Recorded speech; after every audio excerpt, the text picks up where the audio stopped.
speakers up front to take questions, please. And can we switch that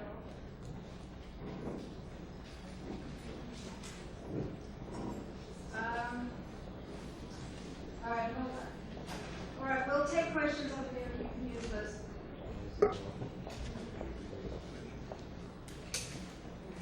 You guys did a great job. I want to compliment you on that.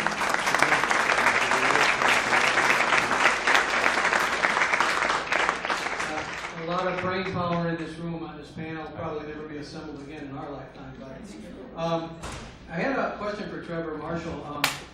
On your protocol, sir, is there any doctors currently using it, and are they afraid of liability issues in using the protocol? Yeah, we're actually protecting all the doctors that are using it at the moment. When you go to the website and ask for a list of doctors' names, we only give one doctor's name, and that is in your vicinity. And if that doesn't pan out, then you might get a second name. But at the moment, we're still protecting them. We're mindful of what is happening in the Lyme community, even in the other diseases. One question on the use of Benicar. Being a blood pressure medication at 4 times the normal dose, are you seeing any problem on that side of things?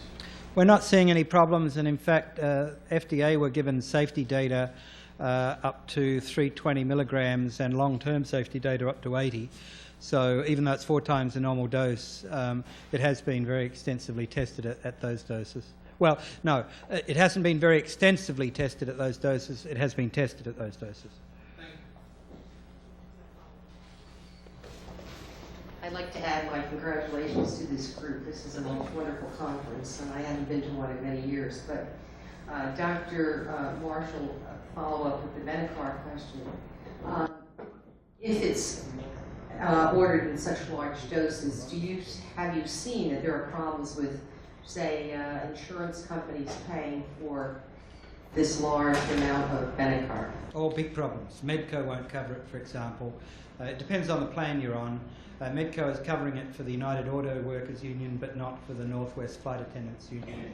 If that would be the case with a patient, could a substitute drug in the same class be utilized? Or I know in your paper it says... Yeah, none of the others are anywhere near as good. We are exploring the possibility in the early phases of using substitute ARBs in the early phases and then transferring to Benicar when the patient gets to the clean-up phase later on. Okay, so it would be good. You could possibly use the others. The others do sensitize the immune system. There's 2 effects of the Benicar. The first effect, the 2 effects of the ARB. The first effect is to weaken the bacteria, and that appears to happen at quite low doses. 20 milligrams a day is enough to potentiate the antibiotic action, the antibiotic dosage. And then the palliative effect, the blockade of nuclear factor kappa B, or whatever else the palliative effect is due to, doesn't kick in until you hit a blockade dosage at about 40 milligrams every 6 to 8 hours. So it's gradually increased. Right. But people feel rotten even on a low dose. Okay. Thank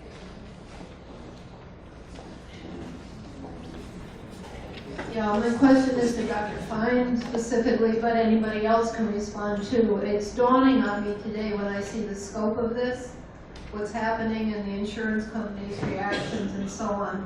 Do you think knowledge of this is in back of the debate around Social Security at this time, that they see this as, you know, so widespread that they don't want to be responsible for it?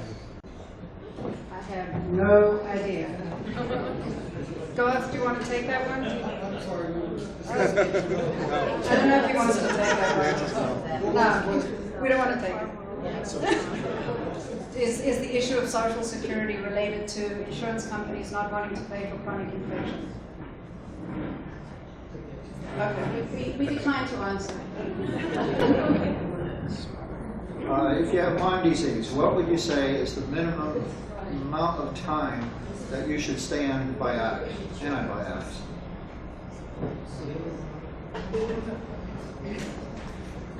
Two months symptom-free is usually what a lot of Lyme-literate doctors will prescribe for. So that it varies completely in different people.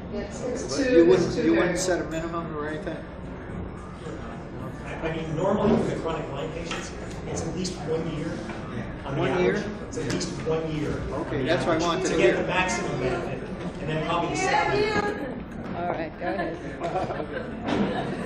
I thought I spoke loudly enough. I'm surprised you didn't. What I was saying is normally we try treating until patients are 2 months symptom-free. There's not one protocol, but probably on the average for chronic Lyme patients, usually it's at least 1 year of antibiotics for the most part, and then going into the second year, usually you'll clean up a lot of the bugs the first year, and the second year is kind of tuning it up a little bit. But it's usually at least a year. I don't know if you have any sense. But we find that most of the patients are still herxing quite badly at 18 months or so, and that the herx really only starts to disappear at about year 2. We do have one Lyme patient who's gone seronegative at 8 months, but only one. I have a couple questions for you. There's a patient that I know of, a friend of mine, that is positive for Lyme, but he also has alpha-1 antitrypsin. So he's been on steroids for years, and he only has a lung capacity of 20% when he's not on them. How would you treat someone like that? Are you using 24/7? Is he using 24/7 oxygen now? No. Well, oxygen obviously is an option. He has used it in the past. Doesn't help very much. Now, what dose of steroids? Sorry, I don't know. Okay. He's been on doxycycline at the same time for years, but 600 milligrams. He's just going to have to find a physician that will work with him. None of them really know the answer. Go ahead. For people who are absolutely dependent on taking immunosuppressants, I usually recommend bactericidal rather than static antibiotics. Bactericidal, is that what you said? Okay. Is there a way to differentiate whether it's Lyme or autism in a child?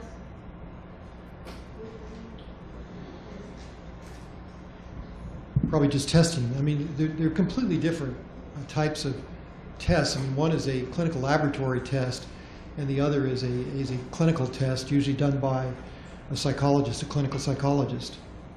So it's totally different. So.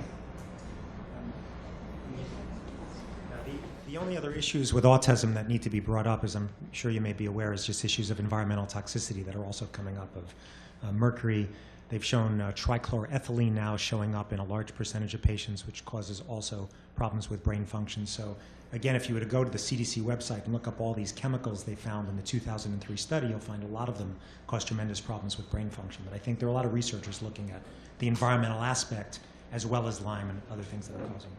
This child in Sacramento, California, you mentioned Central California.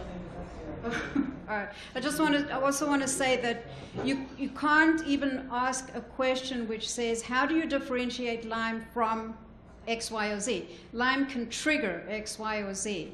So you don't even want to think in those terms. The way to try and approach it is, if you have X, Y, and Z, do you have just that, or is there something underlying that's triggering it? Just as a follow-on to the last comment, the autism groups that we looked at were in areas where there was a lot of pesticide spraying, like San Luis Obispo County, for example, which is an agricultural county in central California, where there's a lot of agricultural spraying. These children independently have been tested and found to contain certain levels of pesticides as well. And we found chronic infections in a majority of these patients. And there's probably, I don't know if all of them had been tested, but a lot of them they had found heavy metals. So again, as I was trying to say in my introduction, and Dr. Horowitz was trying to stress as well when he discussed this problem, is that these issues are not just about infection or not just about environmental exposures or heavy metal or whatever. It seems to be a problem with a combination of all these things. And in different individuals with different genetic makeups, these combinations could have differing effects. And we don't understand at all why a child, for example, would show autistic behavior with certain infections and certain exposures and so on and so forth. We just don't understand that. All we know is that if you take an adult with the same exposures, you may not see the same clinical manifestation as you see in these developing children. With sarcoidosis, of course, sarcoidosis is regarded as being entirely an environmental or environmentally caused disease, and it's clearly not, because 100% of the sarcoidosis patients that have gone on to the antibiotic protocol have been profoundly affected by it, either with debilitating Herxheimer or curative Herxheimer, one or the other. So I mean, clearly there is an infectious component. I just want to point out that, you know, that the immune system has a lot of tasks in our body, and one of those tasks is to clean up the environmental toxins. And when it's being overloaded by these Th1 bacteria, it very well may not be able to do that. There needs to be studies done to figure out which is the cause and which is the effect, or do they act symbiotically, or what? One last question.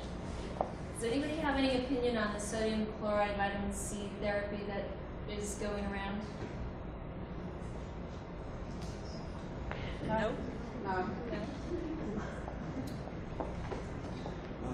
A couple things probably different speakers will address. California's had a very hard time showing through the Lyme Disease Advisory Committee, which is a state committee with lots of great people on it, a couple of very difficult people on it, to get Bartonella listed as something that could potentially be tick transmitted. It's found in ticks, but unfortunately we had a person there, advisor to the Department of Health Services, who refuses to see causality. How did you back east here get causality shown in tick-borne disease? We haven't yet. Yeah, you've just got more illuminated. No, we haven't yet. I mean, what we really need to do is get funding for studies to show that infected ticks can transmit it to humans. We haven't done that yet. Infected fleas transmit it to cats. So if a cat has an infected flea, and you take the flea and put it onto a newborn baby cat, that can be transmitted. So that's what you have to do in tick studies to ultimately prove it. So we haven't proven it. We've seen an association. Right. We say it associates with Lyme in humans, it associates with Lyme in ticks. We haven't proved causality. And totally different question, looking at the ethnicity of multiple sclerosis. I have a friend who's had multiple sclerosis for about 10 years. She's from southern India. She's had family over here for probably 20 years. She's visited on occasion. She remembers her trips being mostly to Texas. And of course I want to get her tested for Lyme. And what Dr. Phillips showed was a huge amount of material linking MS and Lyme. I talked with an Israeli postdoc, very interesting that he was Israeli. He had to use every metaphor as compared to maybe from a different Jewish background. He had to use every metaphor he could to say that I couldn't talk about it because I wasn't a doctor. I shouldn't even be opening my mouth that's not autoimmune. Everyone knows it's autoimmune and only autoimmune. So anyway, I want to get my friend diagnosed with something and I want her to feel better. So what would you say about the demographics of people from South India where we don't know much about borreliosis in India, unfortunately? For a couple of things. First thing, remember I said one of those studies was strongly worded where they said the prognosis of MS has really not progressed and it's clearly an infection and not just an immune mediated. That came out of Israel, I think. And Israel. Yeah. This guy had been yeah, absent I'm sure. in San Francisco at the time, I guess. Just statistically, Asian folks would have a lower risk genetically for MS, but it doesn't mean that they can't get MS. African folks in Africa don't get much MS at all when they move to in their native territory. That's in the their native whole point, territory. that she got it here, not in India. Yeah. Because No, she no, had I gone understand. back and forth. No, I'm saying that just she can still get it for sure, but yeah. I'm just saying genetically, people who are of Asian descent, usually no matter where they move in North America, still have lower rates than Northern Europeans and people like this. Yeah. So, but your question, I'm sorry, I'm not answering. You're saying how Yeah, can she get tested? yeah. I don't know. I just had a guy come see me from Norway 2 days ago, and he has MS. He's a great guy, and all his medical records were in Norwegian.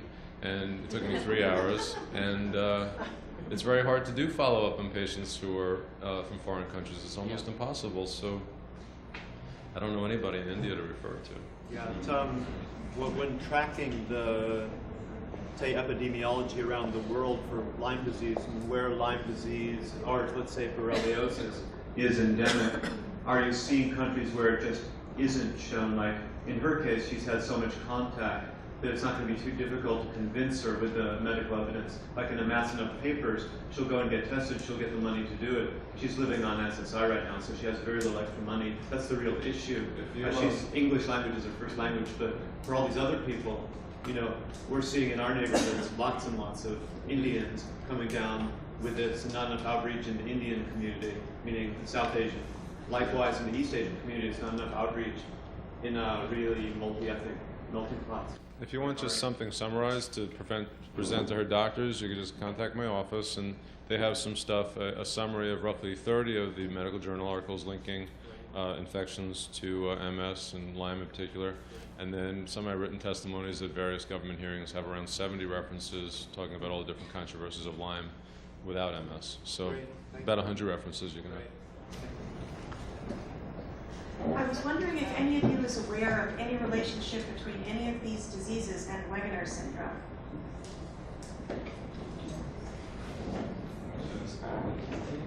I've had one case. I mean, Wegener's is so rare anyway that to actually see any studies, that's probably going to be impossible. But I have had one case who was actually really bizarre. She started off with neurologic involvement. So she started with brain lesions and was getting deaf at the age of about 18 and was put on high doses of steroids. And when I saw her, she was on high doses of steroids, and I can't even remember why I looked for Lyme at the time. It was a long time ago. And I took her off steroids and treated her. But, and then I put her actually on Plaquenil as well, and she was doing reasonably well. And then for some bizarre reason, just probably she got reinfected. I don't know. I don't think I ever proved what happened, but she developed this acute syndrome that was completely different to her previous syndrome. And it ultimately was a feature of Wegener's. She turned out to have to be consistent with Wegener's. She was retreated again with antibiotics, and she got better. There's one case.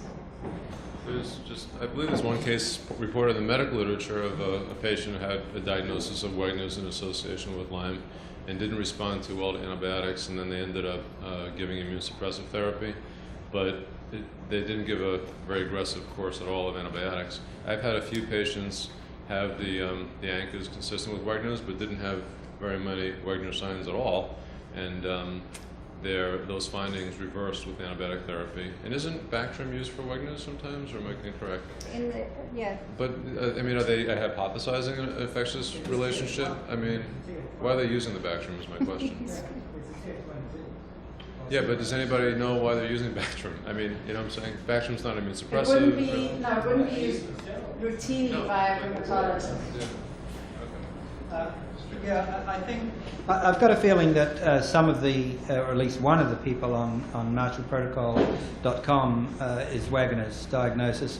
So if you want some anecdotal data, just look there, and I think you'll find at least one of the patients there has diagnosis of Wegener's. It is a granulomatous disease.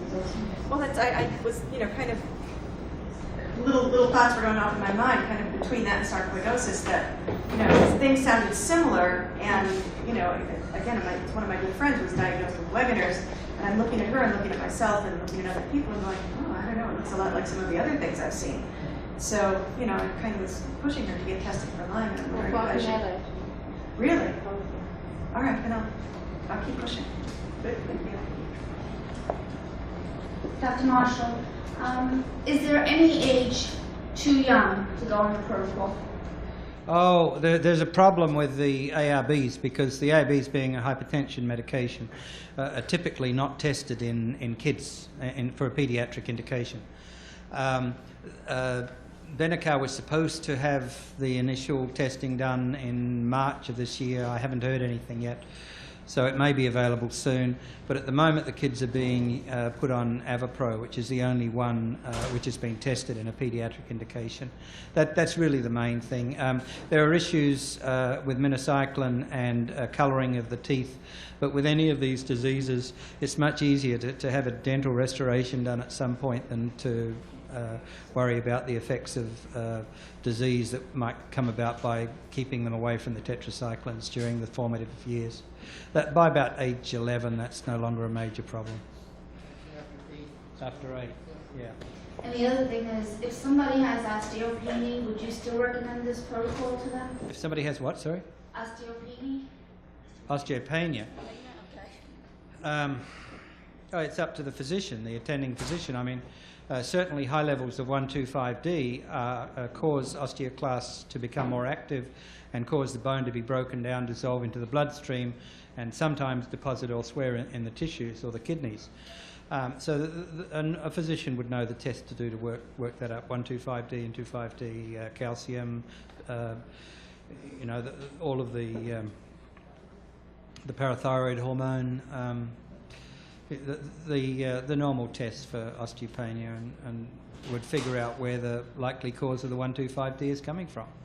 It could be something as simple as over-supplementation with vitamin D. There's the literature has got several cases of vitamin D poisoning causing osteoporosis. Okay, and one last thing. Have any of you done or written any papers on lupus with relation to Lyme? That I can get. There's a study, I think it's titled something like False Positive Lyme Serologies in Lupus Patients, and 40% had positive ELISAs and negative Western blots. And you know that ANAs have been reported to increase with Lyme, and Plaquenil, obviously an antibiotic, antimalarial, anti-inflammatory, has activity against cystic forms of Bibidorferi. There's so many overlap syndromes. I presented at one of these conferences at I guess an ILADS conference in Princeton 5 years ago about a couple of case reports of lupus, where one lady had Lyme, and it was almost like a post-Lyme syndrome diagnosis. She had all the same symptoms as Lyme. It came back after antibiotics, and she was diagnosed with lupus afterwards. She had moderate ANAs, 1,160, 1,320, and a double-stranded DNA antibody. And then another patient who never had known Lyme before, and basically the same thing. And on Western blots, they had between 3 and 4 bands. And when I treated them, they had interesting things. I mean, their ANAs corresponded to their Herxheimer reactions. Actually, after a few months, they went negative, and they did great. And that got me interested. And I started looking into, I look into MS, obviously, because I just presented it. But there's actually a nice double-blind, placebo-controlled study of patients with rheumatoid arthritis where they had diagnoses of RA for long periods of time. And they happened to have a weekly positive Lyme ELISA without a fully positive Lyme Western blot. And they were said, hey, this is probably a false positive Lyme ELISA. The Western blot is negative. So basically a comparable situation to the lupus study where 40% tested positive. And they treated them double-blind, placebo-controlled with saline versus Rocephin for 2 weeks. And the overwhelming majority of the Rocephin patients, their arthritis went away. And with the saline, only 10% resolved, which is typical of the waxing and waning course of rheumatoid arthritis. And so I think that there can be a very real relationship. I'm very suspect of diseases that are inflammatory of which we have no known cause. And I'm not saying everything is Lyme, but I'm saying in Lyme endemic areas, when people have these types of diagnoses, it's behooved upon their physicians to really exhaust these possibilities before starting long-term immune suppressive and potentially dangerous therapies. Okay, there's several things. Firstly, I did present data back in '96 based on 160 patients at the time that I had in the practice. Of those that were being treated with Lyme, 40% had positive ANAs initially. By the end of treatment, they'd gone down to 10%. The ones that had had very high ANAs initially went down to low levels. So all of them resolved or improved greatly. Rheumatoid factors, I think we had, I don't remember now, I think something like 15 to 20% had positive rheumatoid factors. Those all became negative by the end of treatment, or a lot of them did. And when you inject mice, there's a certain strain of mouse that is the so-called lupus mouse, but they don't have lupus yet. They have the genetic makeup for lupus. When you inject them with live spirochetes, they develop lupus. So, and if you test them, if you do blood tests, you don't pick up Lyme at all, you pick up lupus. So that's the mouse model for how I hypothesize Lyme induces autoimmune diseases like lupus. It causes what's called nonspecific proliferation of B cells, it causes a huge outpouring of antibodies, and it sort of masks the specific Lyme antibodies. And then if you treat the disease and you get the immune reaction under control, you can see the development of the Lyme antibodies way into the treatment. 1 to 2 years later, the lupus tests will be negative and the Lyme tests will be positive. Do you have a paper on that, Dr. Fine? I presented it. I never actually even submitted it for publication, but I have it at the office. So. One little thing about Lyme, because I also think it's interesting. The complement levels, C3 and C4, they're depressed with lupus frequently. And these are proteins that bind to bacterial infections that help the immune system wipe out bacterial infections. So I've been screening for them for a long time when patients walk through the door. And a lot of patients have depressed complement. And I would say almost universally, maybe 3 or 4 patients in the last few years have not been able to get their complements normalized. And virtually everybody else, their complements within just a few months have come back to normal with antibiotics. And that's been nice. One of the things that got me interested in looking at Th1 diseases as a class was to look at the case histories of the sarcoidosis patients when they started posting them on the website several years ago. And if you look at them, there are many diagnoses of MS and lupus that later changed to sarcoidosis when the granuloma became present on biopsy and the antibodies disappeared. So there does even appear to be some progression between the diseases, but it's only anecdotal at this point. Nobody's written anything up on it that I've seen. You just have to go and collect the data yourself. I'm trying to convince somebody. Yeah, it's very tough because I don't even know how you would try and get funding for a study like that, because it cuts across multiple institutes and multiple study sources. So we'll see. I was at the NIH a week ago talking with Dr. Zahini and his Blue Ribbon COPR committee, trying to persuade them to get a study in place to look at the sarcoidosis therapy in a double-blind environment. If we can do that, I'm going to try and widen it to include some of the other diagnoses that are likely to be found in the sarcoidosis cohort, and try and bring in this concept of Th1 at that point when the scientists are sitting down and not the politicians sitting down. Thank you. Hi, I don't want to offend anybody with my question, but I'm looking around the room and I'm seeing that nearly everybody here is white.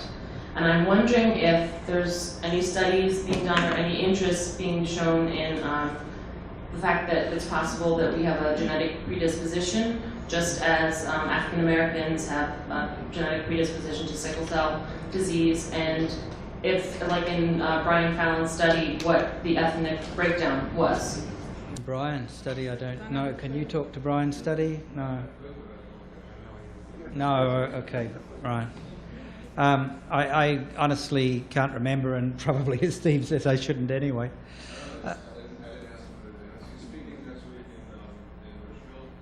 He's speaking next week in Richfield. But even on his study, I mean, all of the studies that have been done, like, what's the ethnic makeup? Well, sarcoidosis is an excellent one there, because if you look at the DVDs of our Chicago conference, you'll find the head of the Division of Lung Diseases at NIH state unequivocally on his slides that the disease is 3 times more prevalent in African Americans and Caucasians.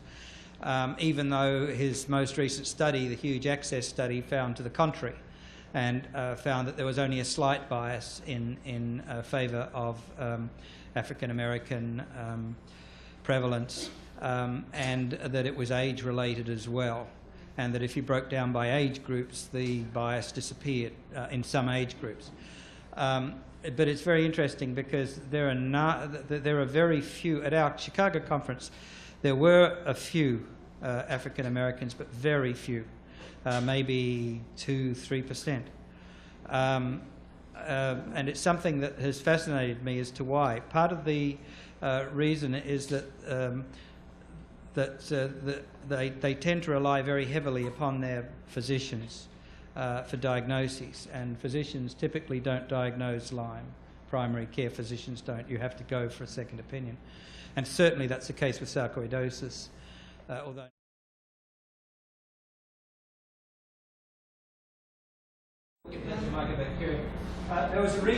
There was a recent study out of China using DNA microarrays, which is a very thorough study on the interaction of mycobacterium with the nucleus of the infected cell. There were 70 totally new genes that appeared, and the expression was significantly altered on 366 other genes. And that's just one infection. So you can see why the successive infection makes so much of a difference as to where the patient ends up, because each one of these bacterium has different genes to offer as they infect the patient, provided they infect the same cell, of course, because it's only the cell's nucleus. We're not talking about the DNA of the whole body. We're just talking about the nucleus of the infected cell, the phagocyte that's infected. Benjamin Luff did do a study that described incorporation of host DNA, but I don't want to quote it because I'm not that familiar. But he published it, I think, within the past 6 months. I think that Dagmar Hlinska had a fairly recent study at a Czech Republic showing the reactivation of Epstein-Barr from a latent cycle into a more kind of a lytic cycle with the induction of Lyme bacteria into the cell. And I don't remember all the specifics, but I think that some of the genes of these organisms were incorporated into the DNA of the human cell and then were shown to progress with division. I don't know exactly what that means, but that's my second question revolves around what Dr. Horowitz talked about, and that is that there is oftentimes a persistent IgM in chronic Lyme disease. And I was wondering if that could possibly be related to the fact that Dr. Phillips said that when one becomes infected with the spirochete, oftentimes within 24 hours they can go into the cyst form. And I was wondering if when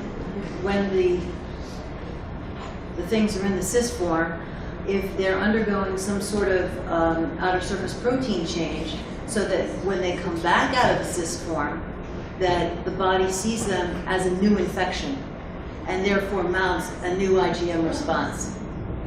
That's an easy one. Actually, that's part and parcel of all genus Borrelia, like Borrelia recurrentis. I mean, they do spontaneously shift their outer surface proteins, whether they're, it's not well studied with cyst forms if they continue to shift, but on spiral forms, for sure, they shift spontaneously in order to evade the immune system. So that's why. I think that is why. I think you hit it on the head. Persistent IgM. I believe so. And there's a huge amount of debate about that also, obviously. There are people who will say that persistent IgM has no significance because it lasts for years and years and years and years, and it's supposed to be an early antibody.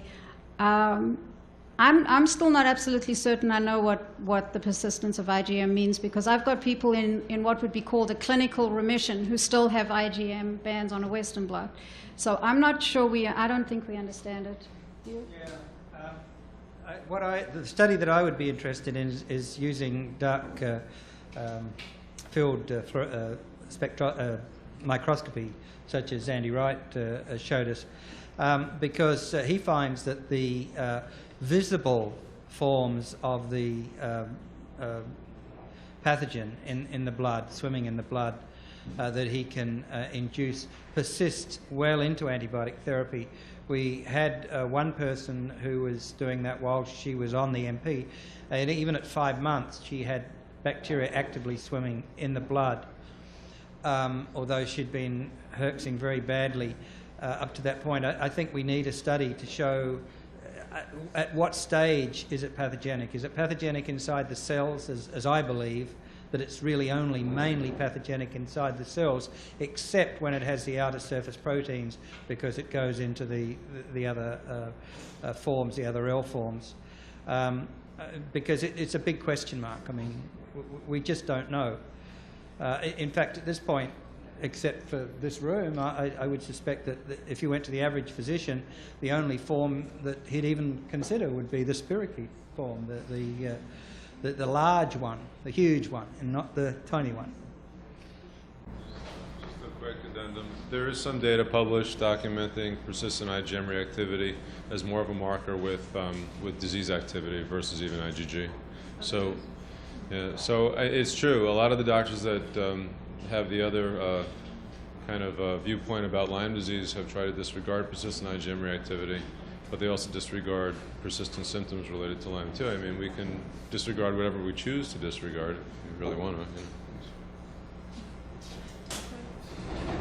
My father-in-law just recently tested very highly positive on the Western blot for Lyme disease, and he also tested positive for normal pressure hydrocephalus. And I heard there's a connection, but his spinal fluid was negative, and now he is on like a 6th day of IV treatment. And I heard there's studies that connect the two.